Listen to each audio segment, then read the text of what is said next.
हे नाथ, शिव धनुष तोड़ने वाला कोई रहा होगा। परशुराम जी ने कहा, हम पूछ रहे हैं धनुष तोड़ने वाला कौन है, और आप कहते कोई रहा होगा। राम जी बोले, अब नहीं है। अब क्यों नहीं है धनुष तोड़ने वाला? राम जी ने कहा, अब धनुष ही नहीं है तो तोड़ने वाला कहां से होगा? जब धनुष था तो धनुष को तोड़ने वाला था, और धनुष टूटने के साथ तोड़ने वाले का अहंकार भी टूट गया है। अब नहीं है। और राम जी बिल्कुल होश की बात कर रहे हैं कि हम जब तक जो कार्य करें तब तक उसके करता रहें, और कार्य पूरा हो जाए तो कर्तापन से भी मुक्ति करें।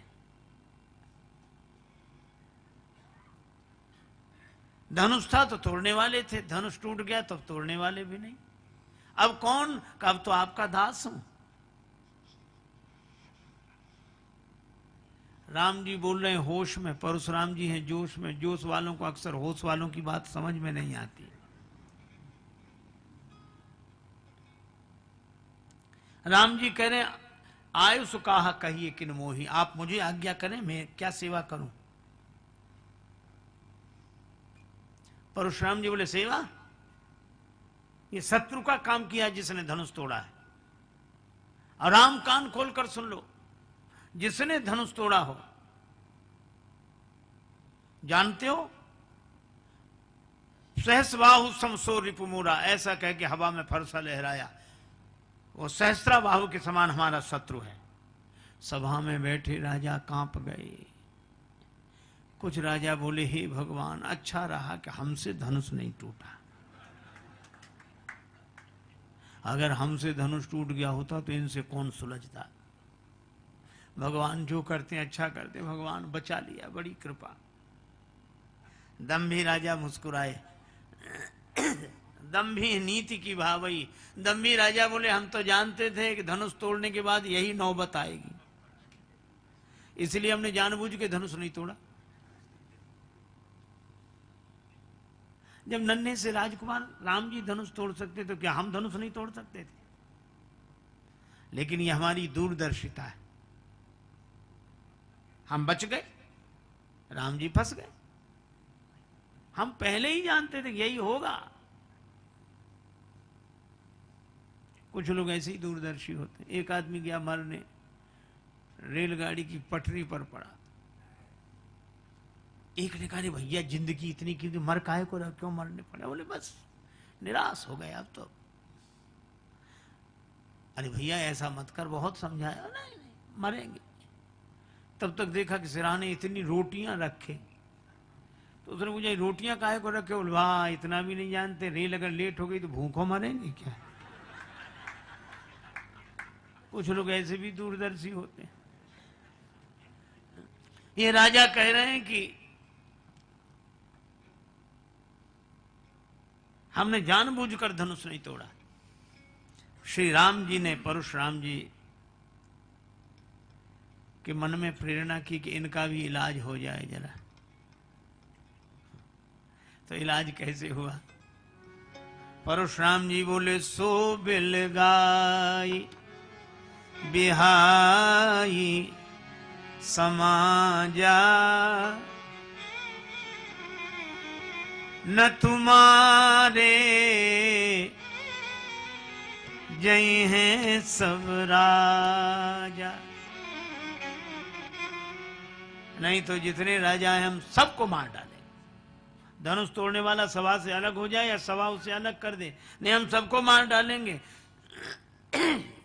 अब ये राजा भी घबराए कि धनुष का धनुष नहीं टूटा, मरे और जा रहे हैं। धनुष तोड़ के मरते तो नाम होता कि साहब धनुष तोड़ के मरे हैं। एक ने कहा, हमने तो पहले ही कही थी कि घर चलो, तुम ही बैठे रहे यहां। बेचारे जनक जी तक कह रहे थे, तजो आस निज निज गृह जाहो। लक्ष्मण जी को लगा कि गुरु जी अच्छे देश में ले आए, यहां धनुष के अलावा और कोई चर्चा ही नहीं होती। थोड़ी देर पहले एक महापुरुष नाराज हो रहे थे कि धनुष क्यों नहीं टूटता, किसी से नहीं टूटता, और टूट गया तो दूसरे महापुरुष नाराज हो रहे हैं, किसने तोड़ा और क्यों तोड़ा? अच्छा, पहले कोई नहीं तोड़ रहा था तो नाराज हो रहे थे पहले महापुरुष के, क्यों नहीं टूट रहा, और कोई नहीं तोड़ पा रहा है, और तोड़ दिया तो दूसरे आ रहे क्यों तोड़ा और किसने तोड़ा। तो यहां ये धनुषई की बात होती है और कोई बात नहीं होती। लक्ष्मण जी ने कहा तो इनसे दो दो बात हम कर लें। अच्छा, तुम क्यों करोगे? प्रभु, जो जिस भाषा का जानकार हो उससे उस भाषा में बात करने में सुविधा रहती है। अंग्रेजी जानने वाले से अंग्रेजी में, हिंदी जानने वाले से हिंदी में, संस्कृत जानने वाले से संस्कृत में। अच्छा, जानकारी ना हो। और एक सज्जन बड़े विचित्र थे, उन्हें अंग्रेजी का बिल्कुल ज्ञान नहीं था, पर उन्हें 3-4 शब्द याद कर लिए थे, वो वही शब्द बोलते, 4 शब्द बस, yes, no, very good, thank you, और अर्थ किसी का पता नहीं। और गांव में अपना yes, no, very good, thank you. अब जो नहीं समझते थे वो कहते बड़े योग्य आदमी हैं, जो समझते थे वो हंसते थे कि इनको 4 शब्द याद। एक बार ट्रेन में जा रहे थे, चोरी हो गई किसी की, उसकी अटैची खो गई, तो सबसे पूछ रहा था, भाई साहब आपने अटैची देखी? अटैची देखी। तब तक वही मिल गए, बोले भाई साहब आपने अटैची देखी? उन्होंने सोचा अंग्रेजी बोलने का मौका अच्छा है, तो बोले यस। अरे बड़ी खुशी की बात, तो दे दीजिए। तो बोले नो।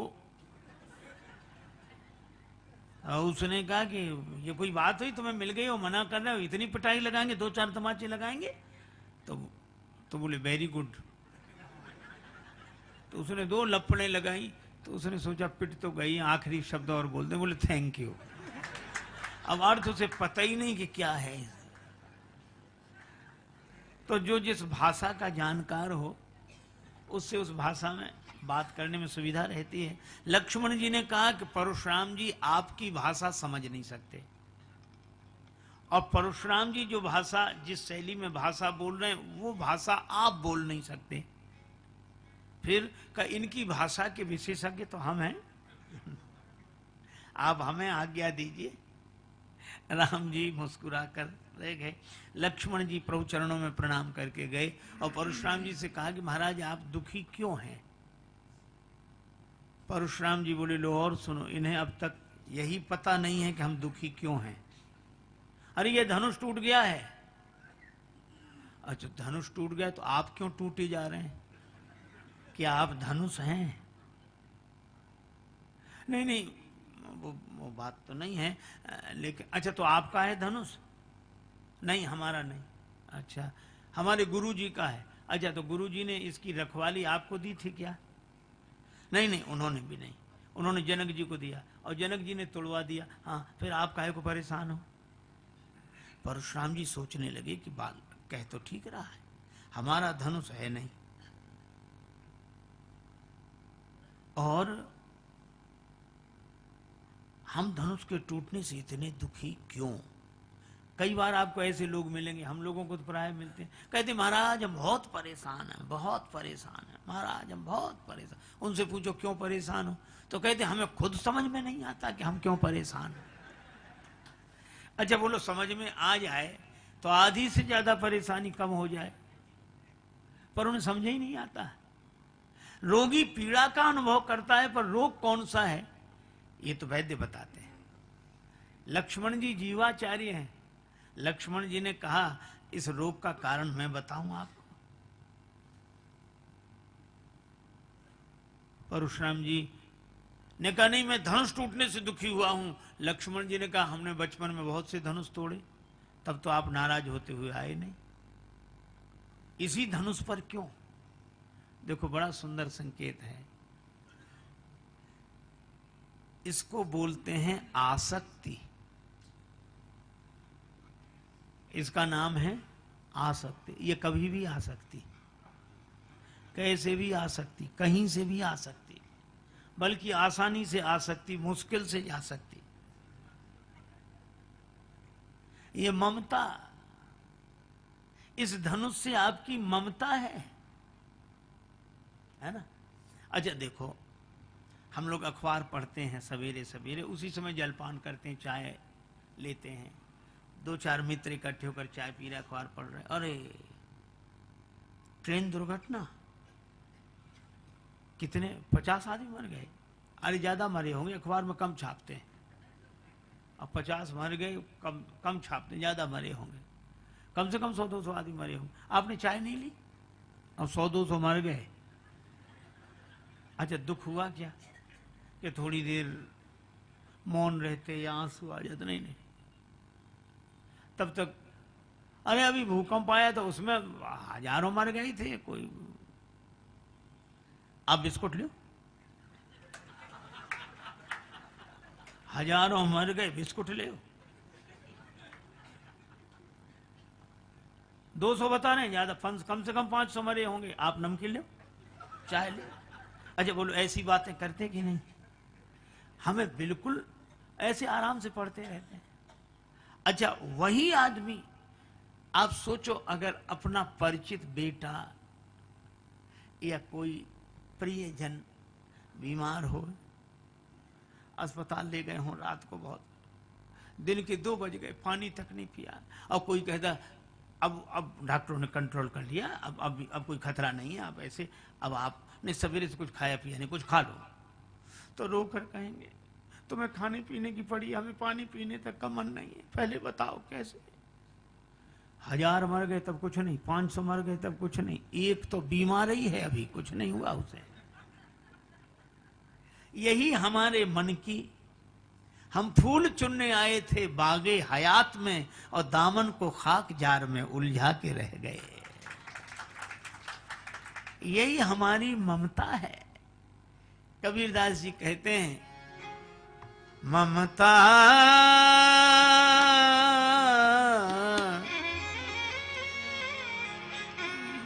तू न गई मेरे मन से, ममता तू न गई मेरे मन से, ममता तू न गई मेरे मन से। पाके केस जन्म के साथी, पाके केस जन्म के साथी, ज्योति गई नैनन ते, ममता तू ना गई मोर मन ते,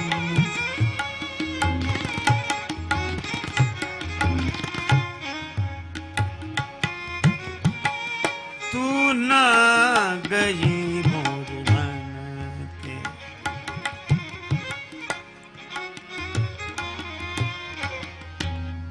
ये ममता, लक्ष्मण जी ने कहा यही है आपको, यही धनु पर ममता के ही हेतु।